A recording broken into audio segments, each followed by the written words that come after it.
আমরা এতদিন তৃণমূল করলাম, মুখ্যমন্ত্রী আমাদের জায়গায় ছিল, আমরা এতদিন তৃণমূল করলাম কিসের জন্যে?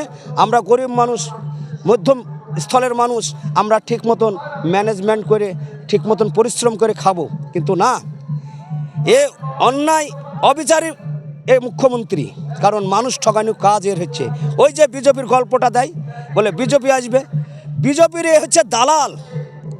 মমতা ব্যানার্জি বিজেপির দালাল, কারণ বিজেপির সাথে ঘর বহুদিন আগে থেকেই করে, সেটা সকলেই জানে।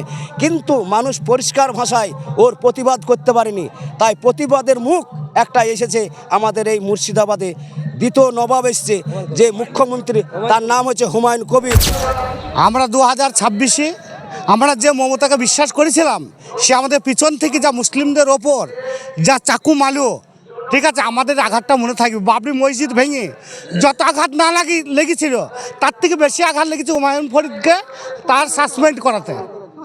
ঠিক আছে, আমরা প্রথমত কথা হচ্ছে, আমরা মুসলিম মানুষ, হিন্দু মুসলিম জৈন খ্রিস্টান, আমার ভারতবর্ষের বুকে আমাদের গণতন্ত্র অধিকার আছে, আমরা সবাই মিলেমিশে থাকতে চাই। কিন্তু শুভেন্দু যা করেছে তার থেকে বেশি করেছে মমতা। আমাদের এই মতভেদটা তৈরি করেছে মমতা।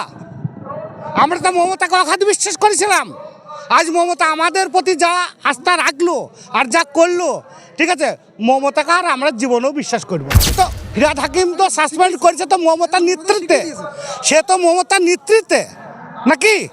সেখানে যে হুমায়ুনের মাথায় যে হাতটা ছিল, এমন সময় এমন কাজ তিনি হাতটা সরিয়ে নিলেন, সে মনে করলো যে এই মুসলমানদের বন্যার জলের মতো ভাসিয়ে দেবো। আমাদের তো ভুলিয়ে রেখেছিল মমতা সরকার, সে যে প্রকাশ পেয়ে গেল এটাও ভালো। 2026-এ সামনের ইলেকশনেই তার সঙ্গে মোকাবেলা হবে।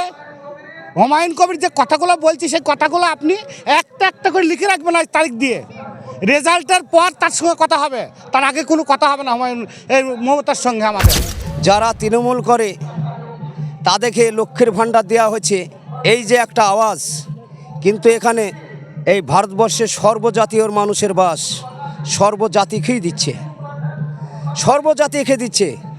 যারা তৃণমূল করে তাদের ঘরে ঘরে 1000, যারা বিজেপি করে তাদের ঘরে ঘরে 1200।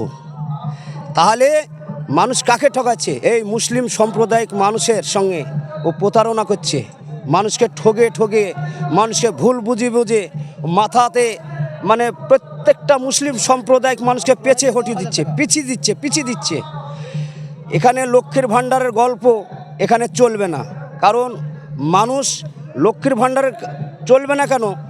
মমতা ব্যানার্জি এবং আমাদের ভারতবর্ষের যে প্রধানমন্ত্রী, তাদের কিছু করতে হবে না মানুষের জন্য। শুধু 4টে জিনিসের অর্থনৈতিক কমিয়ে দিতে হবে। কোন কোন জিনিসের?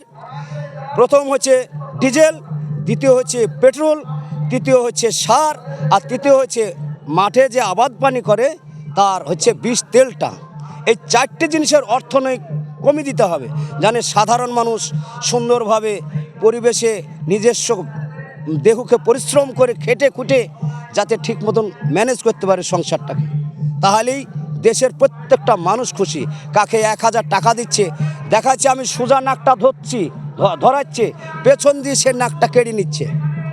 মমতা ব্যানার্জির এই হচ্ছে খেলা, এটা হচ্ছে একটা ম্যাজিক। নাকটা বলছে যে সোজা ধরো, সোজা ধরতে যাচ্ছি, পেছন দিয়ে নিয়ে নিচ্ছে। 1000 টাকা দিচ্ছে, 5000 টাকা নিয়ে নিচ্ছে। সব জিনিস, ভারতবর্ষে যত রকমের জিনিস মানুষ ব্যবহার করে, প্রত্যেকটা জিনিসের রেট দিনের দিন সোনা আসমান জমিন তুল্য হয়ে যাচ্ছে। সোনার দরে বিক্রি হচ্ছে, কেন হবে?